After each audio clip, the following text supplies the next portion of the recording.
ሰላም ለእናንተ ይሁን። ዛሬ በእርግጥ ከዚህ በፊት እንደዚህ አይነት ትሬንድ ብዙም የለኝም፣ እንደዚህ አይነት ትሬንድ የለኝም። ግን በጣም አንድ ቃል ዛሬ በጣም ገረመኝ ማለት ነው። ሌሊት በጸሎት ስፍራ ሆኜ የጌታ መንፈስ አንድ ነገር በጣም ሞር ትኩረት እንዳደረገው ያደርገኝ ነበርና የጌታን የእግዚአብሔርን ፍቅር እያሰብኩ በቃ ምን ልበላችሁ በጣም ከአእምሮዬ በላይ ሆነብኝ ማለት ነውና ምን አሰብኩኝ እኔ አሳዘኑኝ ማለት ነው። አንዳንድ ማለት ስፔሻል ይሄ መልእክት አይ ቲንክ 10 ሰው ጋር ከደረሰ ሞር በጌታ ፊት በጌታ ቤት የነበራችሁ የእግዚአብሔርን ጠረን የምታውቁ የነበረ ያንን በመገኘት ውስጥ ያለውን ደስታ፣ ያንን ሰላም፣ ያንን ይሄ የማይለወጥ ፈገግታ ደግሞ የወረት ያልሆነ የምር በድካም ውስጥ በውድቀት ውስጥ በብዙ ሽንፈት ውስጥ በብዙ ጥፋት አመጽ ውስጥ ልንፍ እያለን የማይለወጥ ትሪትመንት፣ የማይለወጥ ፈገግታ፣ የማይለወጥ የእግዚአብሔር ቸርነት የምናቅ ግን ደግሞ ልባችንን እልከኛ አድርገን አገልግሎት አቋርጠን እግዚአብሔር ካስቀመጠን ስፍራ ወደ ኋላ ተመልሰን በልዩ ልዩ አይነት ሁኔታ ውስጥ አሁን ላለን ሰዎች በዛ ስሜት ውስጥ ሆኜ እነሱን አሰብኳቸውና እንዴት ቻሉት? እንዴት በቃ ማለት እንዴት ምን አግኝቷቸው ነው? እንዴት አስችሏቸው ነው የሚል ነገር ወደ ውስጥ የመጣ ማለት ነው። እና ምን ልላችሁ ነው? ባትደክሙት እላለሁ። ባትደክሙት እግዚአብሔርን አኩርፋችሁ የተባላችሁት ነገር ዘግይቶ ማይቢ ደግሞ ከእናንተ የተሻለ እግዚአብሔርን በእርሱ ውስጥ የምትጠብቁት ሰው፣ ጓደኛ፣ አገልጋይ፣ ወዳጅ፣ አንዳንድም ቤተሰብ እንደጠበቃችሁ ሳይሆን ቀርቶ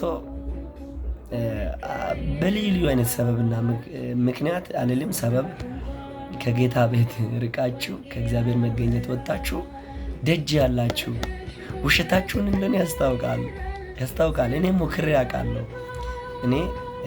አውቃለሁ እና በቃ አቅቶኝ አንዳንድ ነገሮች ከዚህ በኋላ ስላቃተኝ የኔ የሆነ ማዋጣው ነገር በእግዚአብሔር ለመወደድ በቤቱ ለመኖር እሱን ለማገልገል ያለ ይመስለኝ ስለነበረ በቃ ከዛ በኋላ ነገር ያበቃ መስሎኝ ያውቃል። ግን የማይለወጥ ፍቅር ኢየሱስ ወዶ አሸነፈኝ። ኢየሱስ አፍቅሮ አሸነፈኝ። ምን ልላችሁ ነው? ስቃያችሁን ባታብሱት ማለት አይለወጥም። እሱ አሁንም ይወዳችኋል። አሁን በስስት የፍቅር አይኖቹ በእናንተ ላይ ናቸው። የድካማችሁ ሸለቆ፣ የጥፋታችሁ ሸለቆ፣ በአመፃችሁ ጎዳና አብሮችሁ ነው እሱ እና ተመለሱ፣ ኑ ወደ ኢየሱስ። የሉቃስ 15 ላይ ያለው ልጅ ታስታውሳላችሁ? አባቱ በሕይወት እያለ በቃ ድርሻዬን ስጠኝ ብሎ ማይደረግ ነገር አድርጎ ሄደ። የፈለገውን የአይኑን አምሮት፣ የልቡን የስጋውን አምሮት፣ የስጋውን ምኞት፣ የአይኑን አምሮት በቃ የሚሻውን ነገር ሁሉ አድርጎ ማያልቀንም አለቀ። የአባት ፊት ናፈቀው። አባቴ ቤት ሄጄ እንደ ልጅ ባልሆን እንኳን እንደ ቀድሞ እንደ ባሪያ ሆኜ ልኑር በሚል መንፈስ መጥቼ እግሩ ላይ እደፋለሁ። በሰማይና በምድር ፊት በድያለሁ። ከእንግዲህ ወዲህ ልጅ ተብዬ ሊጠራ አይገባኝም ልል ነበር አባቱ እሱ የነበረው። ግን አባቱ እድል አልሰጠውም። ማረኝ ለማለት እንኳን እድል ሲሰጠው አታዩትም። ከርቀት አወቀው ይላል። ከርቀት አወቀው እና ሮጦ አቀፈው። በስስት ይመለከተው ይጠባበቀው ነበር። ልቡ ምንም ቤት ቢሆን ማለት በአካል ምንም ቤት ቢሆን አባቱ ልቡ ግን ደጅ ነበር። ከልጁ ጋር አብሮ ሄደው ነበር እና ወንድሜቶቼ ጌታን ታገለግሉ የነበራችሁ ትወዱ የነበራችሁ በእግዚአብሔር ቤት የነበራችሁ ለእናንተ የሚለው ነገር አትልፉ። ከመሬት ሰው ወዴት ያመልጣል? ከመሬት ወዴት ይሸሻል? በቃ መሬትን መርገጥ መሬት ላይ መሆን አልፈልግም ተብላችሁ ብትሸሹ ጣራ ላይ ብትወጡ ዛፍ ላይ ብትወጡ የወጣችሁበት ዛፍ ራሱ የቆመው የወጣችሁበት ጣራ በራሱ የቆመው መሬት ላይ ነው። ማይቢ በመንኮራኩር እንሳፈፋለሁ ብትሉት ለተወሰነ ጊዜ ለተወሰነ የኃይል ሰዓታት፣ ቀናት፣ ወራት ነው ብትንሳፈፉ። ከዛ በላይ ዘላቂ የሆነ የህይወት ስርዓት በዚህ ምድር መሆን ካለበት ከመሬት ጋር የተሳሰረ የተያዘ ነገር ነው። የእግዚአብሔር ፍቅር በክርስቶስ ኢየሱስ የተወደዳችሁበት ፍቅር ልክ እንደዛ ነው። አታመልጡትም፣ አትልፉ። በቃ ተሸንፌያለሁ፣ እወዳለሁ፣ በቃ ካላንተ እንደማይሆንልኝ አውቃለሁ ብላችሁ ወደ ጌታ ተመለሱ ሊላችሁ እወዳለሁ። የእግዚአብሔርን ቃል ከአንድ ክፍል ላንብላችሁ። እንደዚህ ይላል፣ ገና ደካሞች ሳለን ክርስቶስ ዘመኑ ሲደርስ ስለ ኃጢአተኞች ሞቷልና። ስለ ጻድቅ የሚሞት በጭንቅ ይገኛል፣ ስለ ቸር ሰው ግን ሊሞት እንኳን የሚደፍር ምናልባት ይገኝ ይሆናል። ነገር ግን ገና ኃጢአተኞች ሳለን ክርስቶስ ስለኛ ሞቷልና። እግዚአብሔር ለኛ ያለውን የራሱን ፍቅር ያስረዳል። የራሱን ፍቅር ኢየሱስ አብ እንደወደደኝ እኔ ወድጃችኋለሁ እና በፍቅሬ ኑሩ አለ ዮሐንስ 15 ላይ። ጳውሎስ ይህንን እውነት ስለተረዳ የእግዚአብሔርን ፍቅር ለመረዳት በውስጥ ሰውነታችሁ ጠንክራችሁ የእግዚአብሔርን ፍቅር ውርዱ፣ ስፋቱ፣ ከፍታው፣ ጥልቅነቱ ለመታወቅ ከአእምሮ የሚያልፈውን እሱን ለማወቅ እንድትበረቱ እስከ ክርስቶስ ፍጹም ሙላት ደርሳችሁ እንድትሞሉ ስለዚህ ስለ እናንተ ጸልያለሁ ይላል ኤፌሶን 3 ላይ። እና ኢየሱስ ይወዳቸዋል፣ አሁንም አልተለወጠም እና አብሯችሁ አለ። ደግሞ አንድ ነገር ልንገራችሁ።